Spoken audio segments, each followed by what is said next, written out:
참. 손정혜 변호사님, 이웃도 골라서 살 수가 있을까요, 혹시? 내가 평온하게 집에서 지내고 있는데 갑자기 우리 집 창문에 삽이 날라 들어온다면 얼마나 놀랄까요? 이게 웬 삽질이에요, 진짜? 네, 전쟁 터지는 공포가 생기지 않을까요? 네. 실제로 지난해 1월 부산에서 어떤 이웃 주민이 옆집입니다. 옆집 음악 소리가 시끄럽고 거슬린다라는 이유로 가로 20, 세로 30 크기 삽이면 적지 와, 않아요. 대단하네요, 이 삽을 이거. 이웃집 창문에 휘둘러서 유리 4장을 깨트립니다. 네. 와장창창하는 소리가 들렸던 피해 주민은 굉장히 놀랐습니다. 네. 가로 20, 세로 30이면요. 어림짐작 이렇게 해도 이런 정도는 이게 모종삽 이게 아니잖아요. 이 정도 수준이 아니란 말이에요. 그런데 이 삽을 던져가지고 창문이 와장창 깨질 정도의 위협감을 줬단 말이에요. 김복준 의원님, 네, 예. 유리가 넉 장 깨졌답니다. 그러니까 마구 휘두르고 다닌 것 같은 네. 그런 생각이 드는데요. 예, 아까 말씀하신 것처럼 우리가 유리라는 공간 이제 사실 잘 깨지고 약하죠. 그렇지만 이제 시야 확보를 위해서 유리를 놔두고 우리가 거기서 앉아가지고 밖을 볼 때 안정감 같은 걸 느껴요. 아하. 그런데 그곳으로 저런 삽이 왕 하고 그 유리가 깨지면서 뛰어들어온다면 네. 그 삽 자체도 위험하지만 또 유리가 깨지면서 우리가 다칠 수 있잖아요. 아마 이분들 그 음악 소리를 얼마나 크게 뭐 틀어놨는지는 몰라도 네. 음악 한번 잘못 들었다가 깠다가면 그 생명에 어떤 지장을 초래할 뻔했어요. 네. 네.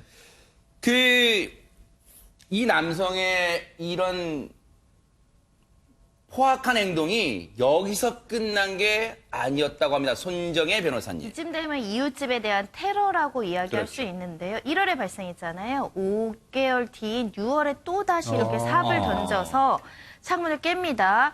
이웃집 주민이 투덜대서 화가 나서 그랬다는데 누가 내 유리창 깨지면 이의제기하고 화를 내지 이걸 그렇죠. 투덜댄다, 마음에 들지 않는다는 이유로 또 이런 행동을 했다는 것이고요. 네. 한 달 뒤에도 별다른 이유 없이 가위를 던져서 아우. 가위. 현관문 유리를 깨는 행동을 했는데 그러니까 이 수개월 만에 벌써 3번의 그 공격 행위를 한 겁니다. 이거는 가위까지. 정말로 섬뜩해요. 보세요. 삽도 그렇습니다만 여러분 삽 자루 말고 앞에 보면 정말 삽 보면 날카롭습니다. 그리고 가위 다 날카로 예리한 흉기의 흉기 윤경 평론가님 지금. 흉기가 더구나 벽도 아니고 유리창을 통과해서 들어와서 정말 살인 사건이 될 수도 있었던 일인데요. 그러니까요. 저는 최근에 뭐 층간 소음이라든가 이웃 이런 것 때문에 분쟁이 너무 많은데 특히 우리나라 좀 심각한 것 같습니다. 이게 조밀하게 좀 돼 그렇죠, 있잖아요. 네. 그런 상황에서 돼 있는데 지금 2019년 대한민국을 관통하는 화두가 혐오, 갈등, 분노 이런 그러네. 거여서 개별적인 성정이라든가 뭐 정신 상태도 문제가 있겠지만 네. 음악은 되게 아름다운 음악이어서 저는 한때 제 이웃에 피아노를 전공한 학생이 살아서 어허. 띵동띵동 맨날 했던 적이 있습니다. 네. 근데 마음을 바꿔서 음악을 모처럼 내가 열심히 듣지 않아도 해주시는구나.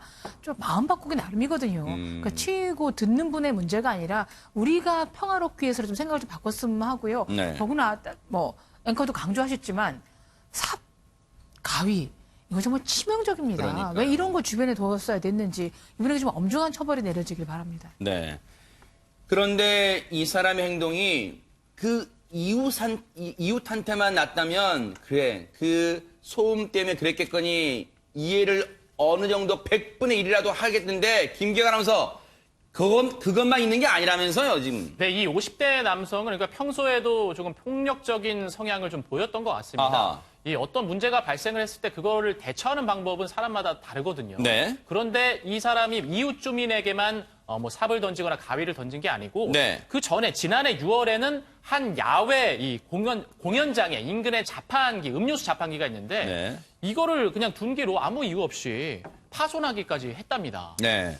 아니 이쯤 되면요 병적이네요. 병적 네. 아닙니까? 김목준 의원님 어떻습니까? 이 사람의 정신 세계를 어느 정도 유추할 수 있을 것 같긴 한데요. 뭘까요? 기본적으로 이 고음, 소리에 민감한 어떤 정신 체계를 가진 사람들이 있기는 해요. 질환이 있답니다. 예, 어. 이거 있습니다. 그런 사람들. 네. 그 소리 나는 걸 아주 제일 질색하고 그거에 의해서 화를 내면서 공격 성향으로 바뀌는 사람들이 있거든요. 그래서 네. 그 부분은 좀 따져봐야 되고요. 네. 제가 볼 때 이 사람이 던진 물건을 가지고 좀 우리는 좀 유추를 할 필요가 있어요. 어허. 일반적으로 유리창을 향해서 돌을 던졌다.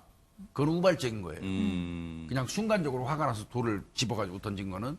근데 삽이나 가위는 나름대로 어떤 이 상대한테 효율적으로 경고를 바라기 위한 도구를 본인이 신중히 생각해서 선정한 겁니다. 아하. 의도적으로. 예, 그래서 삽과 가위가 이용된 거기 때문에 네. 이 범죄 같은 경우는 분명히 우발적인 범죄는 아닙니다.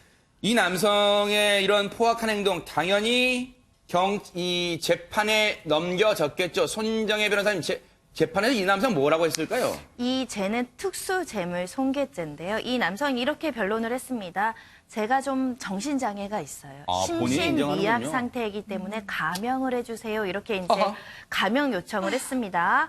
하지만 재판부는 여러 가지 정황을 비춰보고 이 정신의학적 판단을 봤더니 사물을 변별하거나 의사결정 능력이 없었다고 보기 힘들기 때문에 이를 이유로 감형은 어렵다라고 판단을 내렸습니다.